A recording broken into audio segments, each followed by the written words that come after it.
Hello भाई, नमस्ते, प्रणाम, सलाम। देखिए, पावर स्टार पवन सिंह का जो गाना का टीज़र आने वाला था, जो मीरा म्यूजिक से पावर स्टार पवन सिंह का गाना का जो टीज़र था वो आ गया है।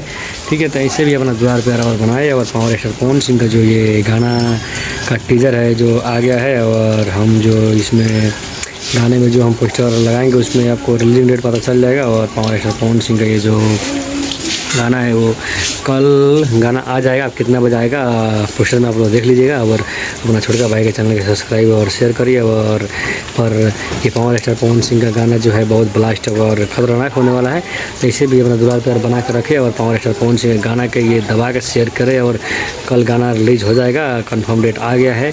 हम पोस्टर में दिखाएंगे आप लोगों को कि गाना कितना बज के कितना मिनट में रिलीज़ होगा। तो आप लोग ऐसे ही दुलार प्यार बनाइए, और पावर स्टार पवन सिंह को सड़िया बुलुकिया अपार सफलता के बाद ये गाना आया है चूल्हा अलगे जरी। पावर स्टार पवन सिंह का गाना कल रिलीज़ हो जाएगा। जय हो पावर स्टार।